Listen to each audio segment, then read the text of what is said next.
My question is, do the Oilers have a depth problem? Because you go and look, their goals for the forwards this year. Draisaitl has 15 goals. McDavid has 9.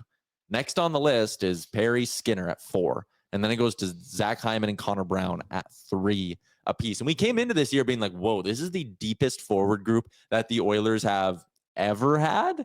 Like, we were ready to say they were going to just outscore their problems because the blue line looked weak and whatever. When you look at the lack of production that you're getting from Arvidsson when healthy, Janmark has 1 goal this year. Nuge only has 2. Henrique 2. Hyman only at 3. Even Podkolzin hasn't scored yet. Podkolzin hasn't scored yet. I didn't Derek scroll Ryan down hasn't far enough. Scored yet. Yeah. It's interesting because I think when you define depth, people think of like the bottom 6, and you read off those guys, and you're like, okay, Skinner spent most of his time in the bottom 6. Corey Perry has been a 4th line player. Yeah. And Connor Brown, what'd you say, has 3 goals? Yeah. So the answer, I think, is no, the Oilers don't have a depth problem. The Oilers have a problem in their top 6 that their top players aren't scoring goals. They have a getting it done problem. Like, I think the players are there. That's all there on paper. We've seen largely this group have success. There was a handful of changes in the offseason after the Cup run, but it's by and large the same team. And there's some guys that just aren't getting it done. And then there's also players in the American Hockey League. Think Noah Philp came up for a couple of games, was pretty impressive. And then there's, Matthew Savoy as well, who they acquired in the offseason. And it's maybe there is depth, but they're opting to play Derek Ryan every single game, who doesn't really look like he's an NHL caliber player right now. Maybe there's other players in the AHL who could do better. Maybe it's the same thing on the blue line. Maybe I don't know who it is, but maybe there's names down there. Maybe Phil Kemp's a good shutdown defender.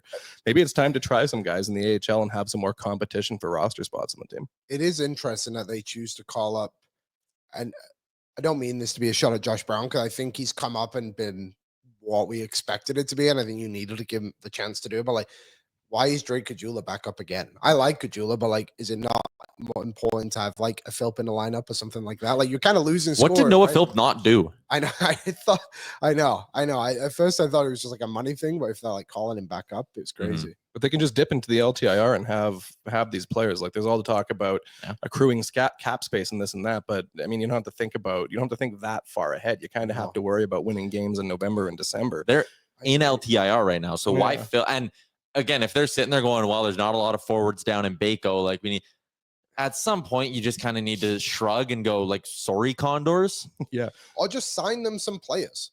Yeah, like, you don't have to win. Like, just get them some players. And I know this is going to sound worse or whatever. And then, like, you don't have to win American League games right now. Yeah. As much as you don't want to leave them on an island and you need to have a good culture down there so you can churn out good players, if you have to sit there and shrug and go, sorry, Baco, you're shorthanded and you're playing with some East Coast guys or some ECHL guys for a bit, then you have to do it. Like, you need to, I think you're right, Coombsy. I think there needs to be more competition here and there needs to be some fresh blood. Like, why you're letting Derek Ryan just coast his way to $1 million this year, $900,000 while not doing anything is beyond me. Like, at least I can look at Podkolzin and be like, couple of good assists. He's got some jam. He's, put him out on the PK. Good things can happen. Like, all that. Derek Ryan's not even killing penalties anymore. I said this when they sent down Lavoie, and he got lost on waivers. I think it's a bad idea. Like, I understand the idea of like accruing cap, but Coombs right. Like, you got to think and live in the present sometimes too. Yep. And the present day today is that the Oilers are finding ways to lose games too often. They're struggling in front of their goaltender, and their goaltender's not making them saves. And weirdly enough, they can't score enough goals to get them out of their own problems. Yeah. And a guy like Lavoie, like, we never saw at the NHL level, but he proved enough at the American League level that he could have probably produced a little bit more. But with that said, like, look at the spots he would have taken at third and fourth line on the right wing. Brown and Perry have 7 goals combined, which is more than Hyman and Arvidsson combined. Yeah. I don't know. I really do think you got to add more competition. But I also think I don't want to overreact too much to last night's game.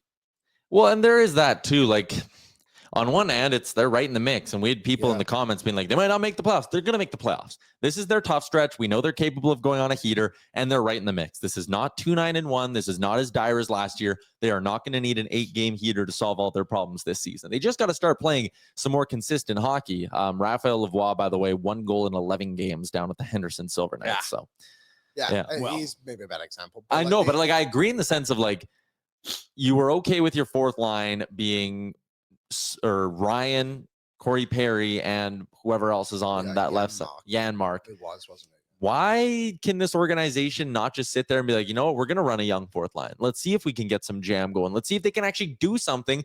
I feel like they did the safe call, and the play probably should have been like a Podkolzin, Philp. You have Kapanen now. Podkolzin, Philp, Kapanen.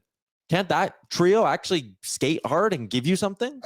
Sorry. At least have, the problem with the Oilers over the past few years, I don't think it's talked about enough. And this is, kind of the salary cap problem thing, a big picture thing, but they almost never have 14 forwards on their roster to rotate different guys, try different third, fourth lines, insert somebody into the top 6 one game to play this style of team. It's always, there's 12 forwards on the roster, maybe 13. There's one extra guy, and it's the same players playing every night, no matter what. And Edmonton, of course, being a Western Conference team, really long travel schedule. So everyone's playing no matter what. You don't have that internal push where you have to find that extra gear because you might lose your spot for a week. They already don't have that, and it's just the same players no matter what. So I think that's one of the frustrating things is you just know when you see the team having that slow, lethargic effort that next game it's not going to be 2 or 3 players in a different spot. It's just going to be, by and large, the same thing.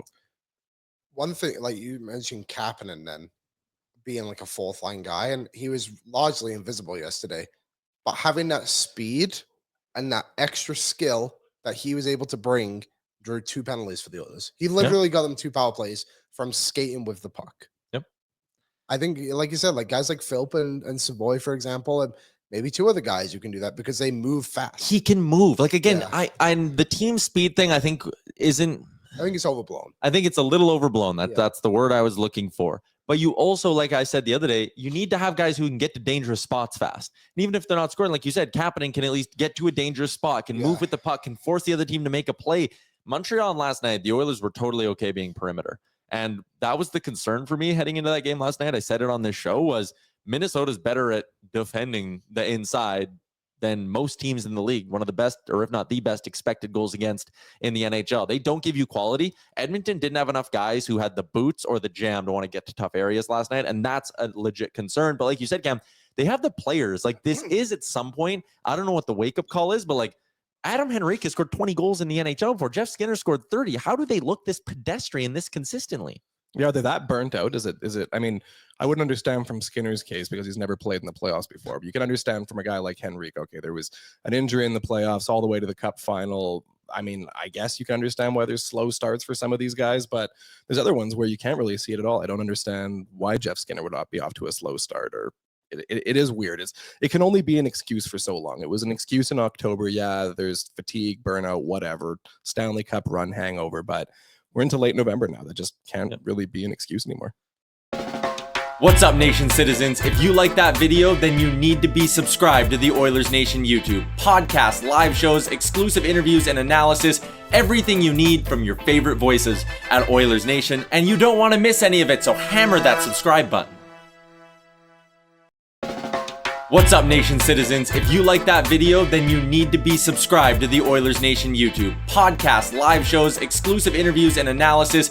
Everything you need from your favorite voices at Oilers Nation. And you don't want to miss any of it, so hammer that subscribe button.